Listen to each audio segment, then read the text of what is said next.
Come and listen to my story about a man named Jed, a poor mountaineer, barely kept his family fed. And then one day he was shooting at some food, and up through the ground come a bubbling crude.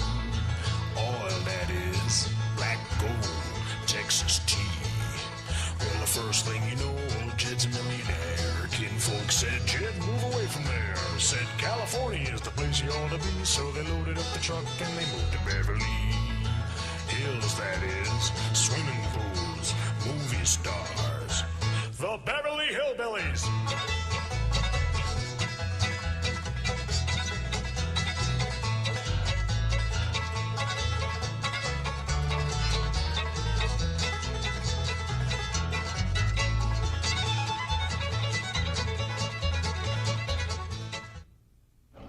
Well, howdy. Well, now, ain't that handy? That, Pa? Way the road takes a bend in here, runs right by the front door. No, Mr. Clampett, this is your driveway. It goes with the house.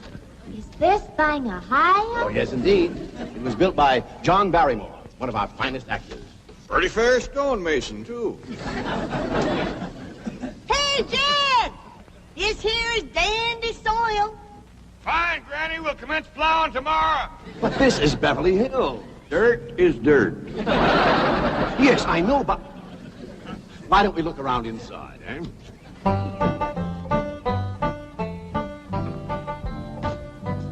Well, here we are. I hope you're going to like this place I picked out for you. It may be a trifle larger than what you're used to, but I feel a man with $25 million in my bank should live in a manner that... Come in, this is your home.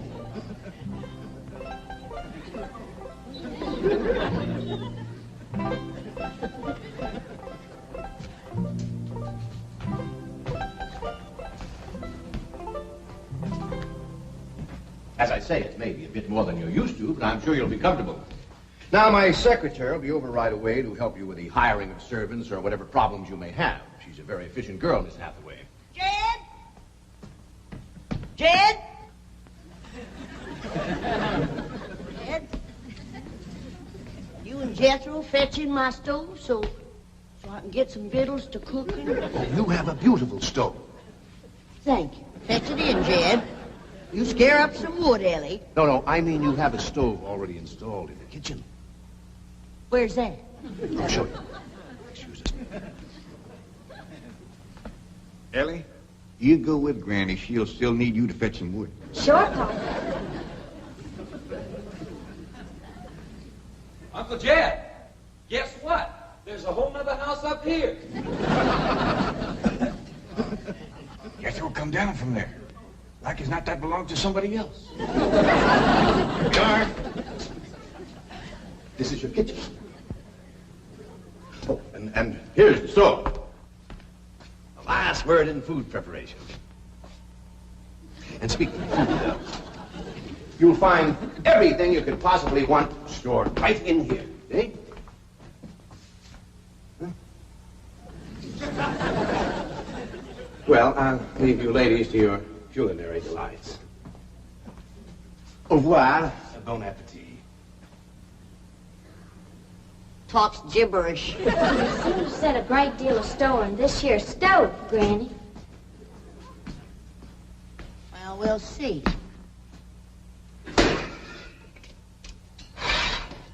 Ellie, you run out and fetch some wood. I'll get a fire to going in here and we'll see. Jethro, I hope it's all right for you to be missing school. Oh, sure, Uncle Jed. They ain't straight in the 5th grade. You're in the 5th grade already? Starting this year. Don't seem like no time at all since you went with your ma to get you started in the 1st grade. You was 6 years old. No bigger than that. We drove clean over to Oxford so you could go to the same school your pa went to. You wouldn't know that town today, Uncle Jed. Oxford? Yes, sir.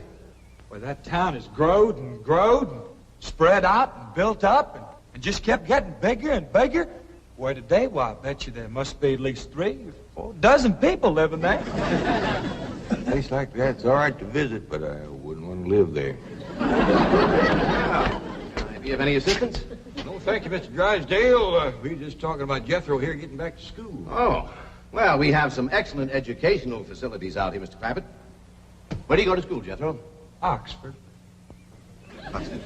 Yeah, you see, Jethro's ma, that's my cousin Pearl. She married an Oxford man, so naturally Jethro, he goes to school there, too. I'm the champion crawdad eater. At Oxford? Jethro put away 3 buckets of crawdads. 4. And he's learned to cipher and everything. Cipher some for Mr. Drysdale. 1 and 1's 2. 2 and 2's 4. 4 and 4's 8. I have to take off my shoes to get any further than that. Never mind. I'm sure we're thinking of 2 different Oxfords. You see, there's one that's very, very famous and very old. That's where Jethro goes to school. Been there since pioneer days. That's how come it got its name. It's where the oxen used to ford the river. So folks took to calling it Oxenford, and later on got shortened to Oxford. Well, I'll be running. Oh, by the way, here are your keys. My secretary should be over very soon. Well, thank you very much, Mr. Drysdale, for everything you've been doing for us. Oh, it's my pleasure, Mr. Clappett. You see, I'm not only your banker, I'm your next-door neighbor. Well, say, how ain't that nice? Well, now, why don't you bring your missus over tonight for supper, and I'll have Granny womp up a mess of grits and hog jowl. Well, you see, right now my wife is in Boston. Well, that's too bad. When'll she be back? Not too soon, fortunately. I'll see you later. Well, thank you, Mr. Drysdale. So long. Uncle Jed, you reckon one of these days I can have me a little bitty old taste of Granny's moonshine? Now, Jethro, you know the family rule about Granny's moonshine?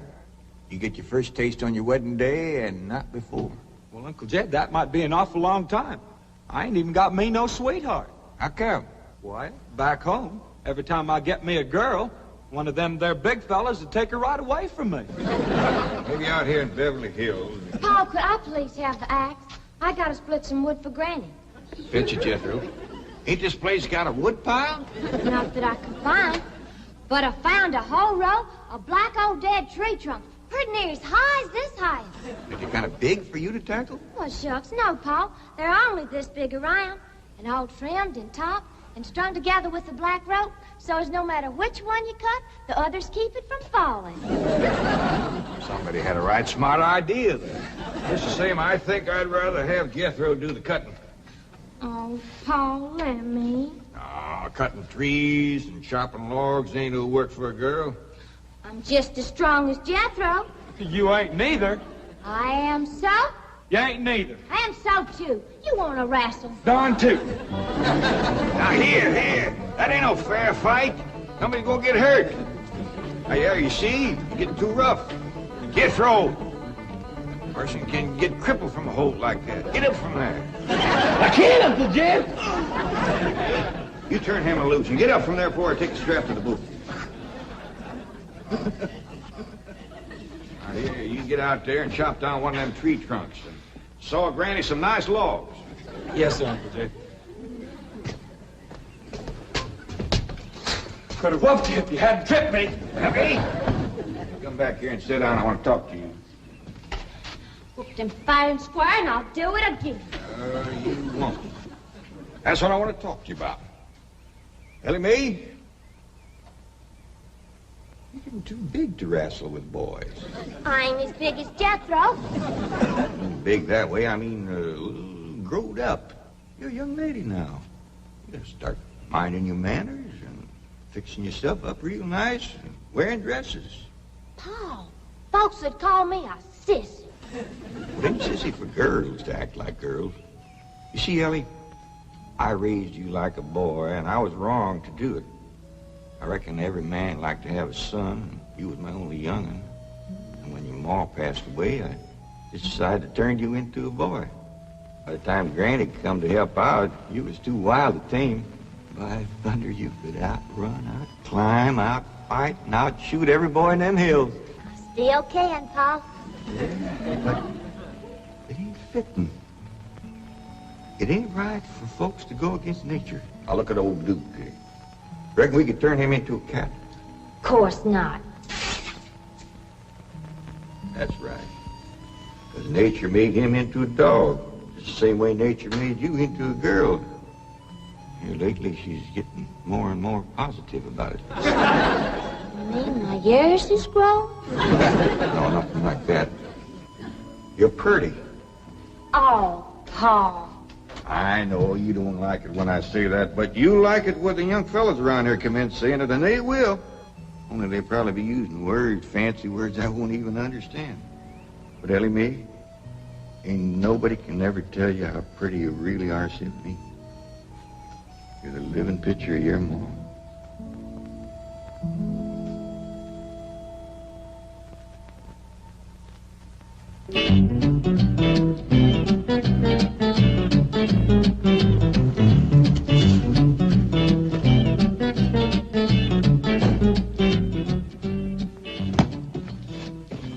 You still here? I thought you were going up to the Clampett estate. I didn't think it prudent for us both to be absent simultaneously. In the event of crises... The only crises you have to worry about right now is keeping Mr. J.D. Clampett happy. Now get up there. Tell me, how did you like the flamingos? What flamingos? I thought pink flamingos around the swimming pool would add a rather elegant touch. Mr. Clampett is not a man educated to elegance. That will take time.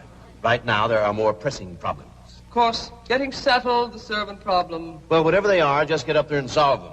Now, J.D. Clampett is this bank's largest depositor, and I'm making his satisfaction your responsibility. I accept the mantle of responsibility with which you have cloaked my shoulders. And I shall so conduct myself that if this great financial institution shall last 1,000 years, people will still say, this was their finest hour. Handy wood, all right. Got a lot of pitch and tar in it. Ought to burn real good. Yeah. That flimsy grate holds up. Granny, this is the top of that tree trunk. The one I should split it up to? No, just leave it outside. Yes, sir. This place ain't even got a wood box. Yeah, folks don't need much wood out here. Remember what Pearl said? It don't get cold. Yeah, I remember. It might not get cold in the day, but it sure freezes solid at night. How you know? I'll show you how I know. Every bit of food in this here storage bin is froze harder than a rock. Yes. Look.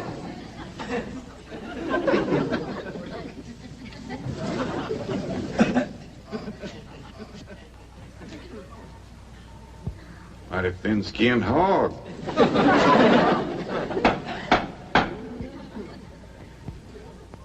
But I'll be doggone. Take me 2 days to thaw out that ham before I can ever cook it.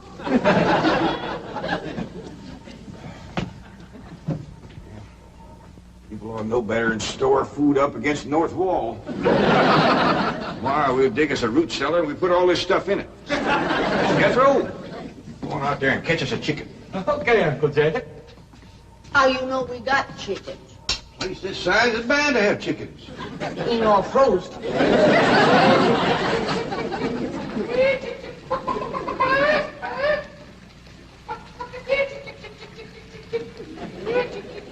Chick, chick, chick, chick, chick, chick, chick.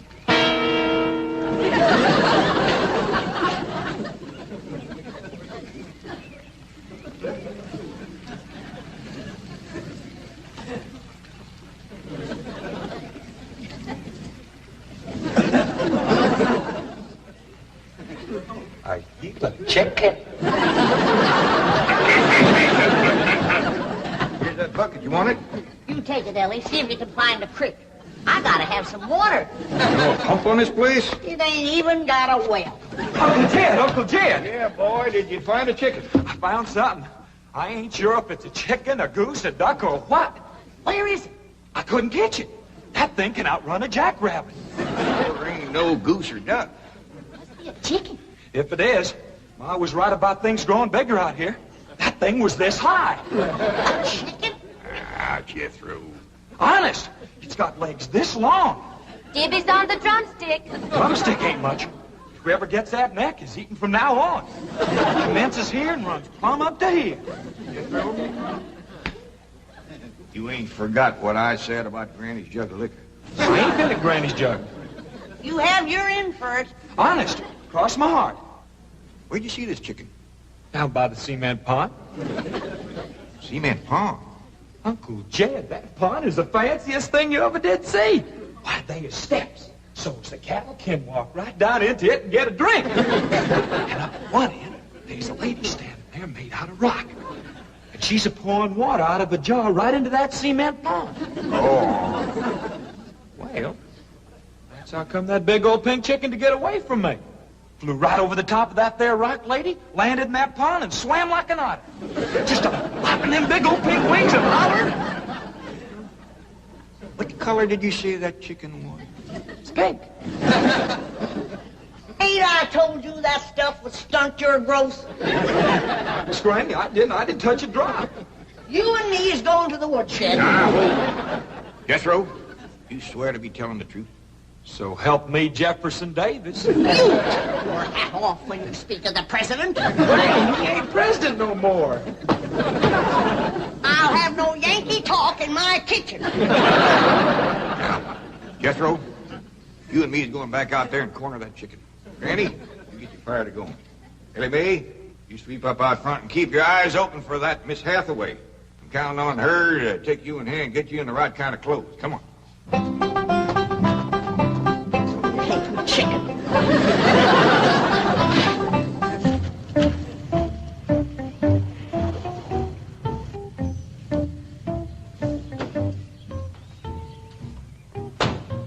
You there, young man?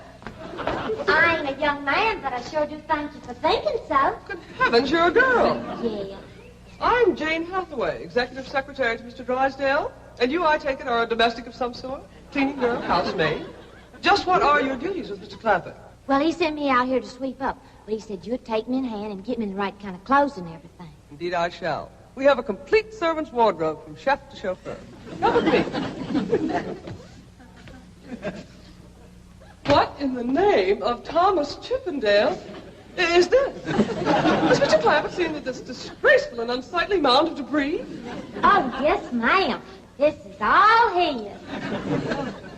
Oh, what charming antiques. Just like you said, Jethro. Rock lady pouring water into a cement pond. Yes, sir. And over there's where I seen that great big pink chicken. Only thing is, it don't sound like a chicken. It makes a kind of hollering noise.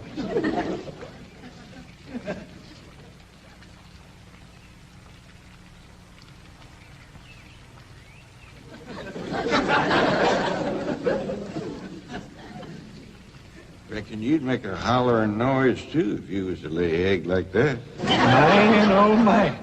That's what I call an egg. And you won't have to worry about food now. Wait till she cooks this.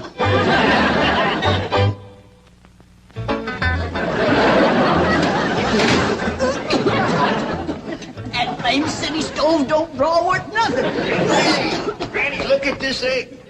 What's all the smoke? Stove don't work. Probably just a stuffed-up flue. Ain't got a flue, ain't even got a stovepipe. Well, I'll get the shovel and a hoe and rake it out of there. Here, you keep this egg.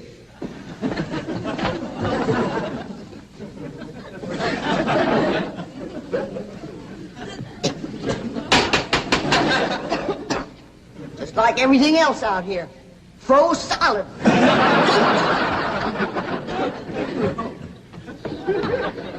Really, my dear, you look quite charming. Well, I feel like a dead blamed fool. Oh. Just a moment. Yes, up now. I'll be right back. Oh, that was my Pa. I take it he's a gardener. Oh, yes, ma'am. Pa just can't wait to commence gardening. Apparently. However, as though I admire his enthusiasm, I must forbid him access through the main entrance. Now, tell me about the rest of the staff. Is there a chauffeur? A what? Someone who does the driving. Oh, yes, ma'am. That's Jethro. Of course, I don't reckon he can stay around very long. He's got to get back to Oxford and go to school. Oxford? He attends Oxford University? Well, he just calls it school. Pa went to school there, too. Oh, yes. Old school time. Great pride, those Oxford men. Sorry I couldn't stop before. Granny was having trouble in the kitchen. Pa, do I have to wear this here stuff that Miss Hathaway... No, there can be no appeal from Mr. Clampett's orders. Thank you, ma'am. Glad to see you taking the firm hand. Ellie Mae, that's right pretty. Makes you look taller. She's got me walking on pegs. We'll run in and show Granny. And get rid of those old clothes, dear. Granny, I presume, is the cook. Yes, ma'am, but she ain't too happy about it right now. I shall deal with her directly. Now, let's see. Maid, gardener, cook, chauffeur. Oh, I understand Jethro is an Oxford man. You bet he is. I'm quite anxious to meet him. Don't blame you. Fine-looking young feller.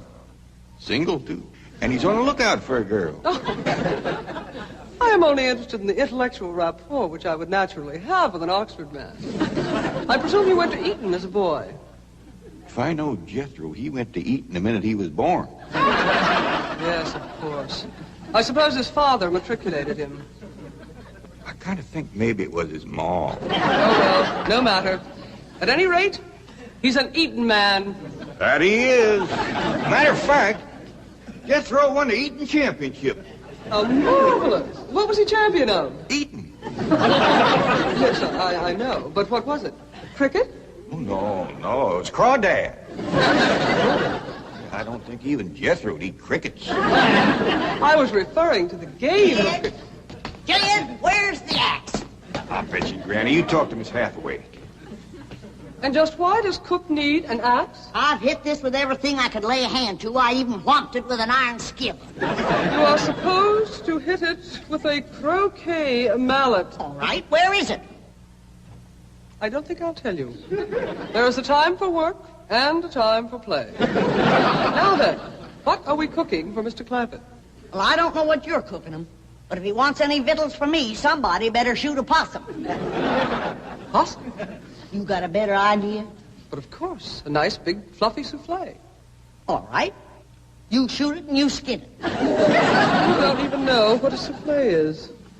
What kind of a cook are you?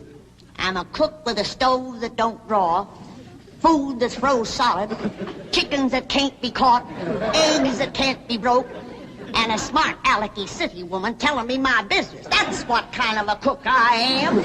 Mind your tongue, little woman. I can have your job. You sure can, and the sooner the better. Jethro's coming, and just wait till you see what he's got. Thank heaven. Now I can have an intelligent conversation. Look, Granny, I caught that big chicken. I hope it ain't as tough as its egg. That is a flamingo.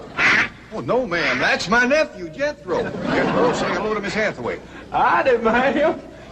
This the big dangest chicken you ever did see. You go to school at Oxford? Yes, ma'am. I'm in the 5th grade. Stop bragging and wring that chicken's neck. Ellie Mae! No, stop, you barbarian. Don't harm one feather of that beautiful bird. I've taken just about as much as I'm going to take from you. Yeah, Granny. Ellie, you get the fire going under the big kettle outdoors. Young lady, where is your maid's uniform? I ain't going to work. Oh, yes, you are. No, I ain't. Oh, yes, you are, if I must subdue you forcefully. I wouldn't try that. Don't! I tried to tell you. I'll set on her, Ellie. You get the fire to go Now, here, Granny. Come on, let her up. Get off of her. You are discharged! All of you! Sacked! Fired! And you are the most incompetent, insubordinate, belligerent group of domestics it has ever been my misfortune. Hathaway! Ah, Chief, you're just in time to help me take disciplinary action. You're fired. I've already told them. Not them, you. These people are the Clampetts. Clampett? Yes, that's right.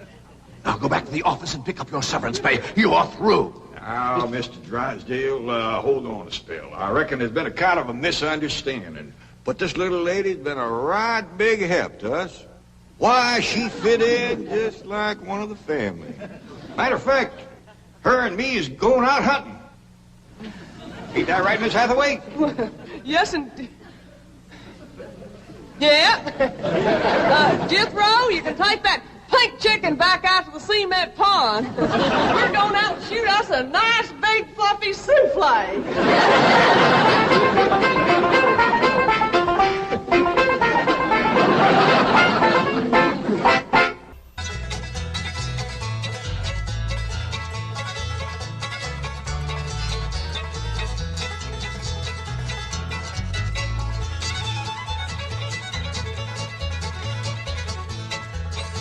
Well, now it's time to say goodbye.